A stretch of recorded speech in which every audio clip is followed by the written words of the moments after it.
yung painitan dito, ano yan, one of the tourist attraction. Nag-average kami ng 80 to 100 kilos a day. During weekdays lang yan. Oh, bago weekends, mag 140 to 150 kilos kami. Daming tao dito. Maraming sobra. So dito tayo sa almusalan, painitan ng Dumaguete. Yung Putumaya, 10 piso po. Ah, okay po. Ito po yung 10 pisong Putumaya. Yung chocolate, sir. Oh, Nut butter natin, sir.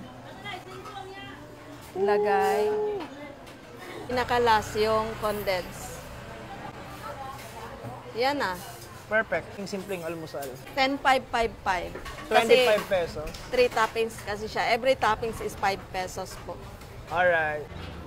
Ayan. Para at least na. Matamis na ba yan? Or, ayun. Huwag na natin lagyan ng sikwate. Oh, thank you. Tablaya yan siya. Alam ko yata sa...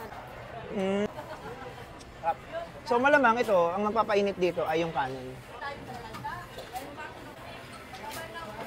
Putumaya. So sila yung nagluto, mainit pa dito.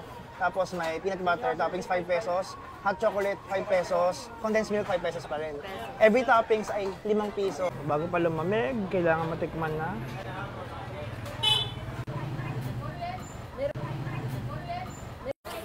Akala ko hindi sapat yung chocolate na nilagay.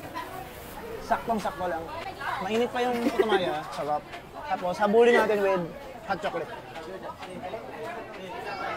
Ha? Nakalapot. Wala na. Pamangkin ako ni Rosemary. Yung auntie ko, siya ang may-ari dito. She passed away 2 years ago. Siya yung nung 1055. Yung bestseller namin, yung famous namin dito, Puto Chocolate Peanut Butter. Yeah. Siya ang author. Oh, kaya yung iba dyan, lahat-lahat, it's spread out. So, yun ang famous dito namin sa painitan sa Dumaguete. More than 20 years. More than 20 that. years Oh. Mga tauhan niya before, yan din ang tauhan namin ngayon, until now. Tagawa ng puto namin, nataga na yan sa kanya. So, until now, nandyan pa rin. Okay. Oh, yung tagawa namin ng tsokolate, Yeah. yung peanut butter, kasi yung peanut butter namin, kami lang talaga ang may gawa. Oh. 10 kilos, oh. Ano lang yan, 3 to 4 days lang.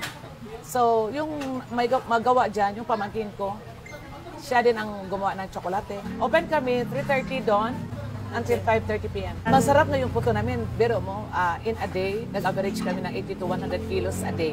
Ayun. Oh, during weekdays lang yan. Oh, bago weekends, mag 140 to 150 kilos kami. Daming tao dito. Maraming sobra. Oo. Kayo try to visit here early morning kasi nag-extend yung namin, naglagay kami ng mga tables in front dito. Kasi yung painitan dito, yan, one of the tourist attraction.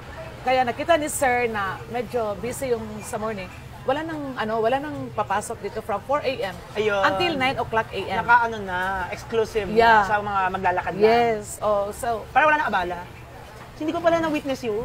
tomorrow you come back. Thank you so much po. Thank you so much din. Super happy po sa Thank you chat. for dining in. Thank Yes you for po. the positive feedback.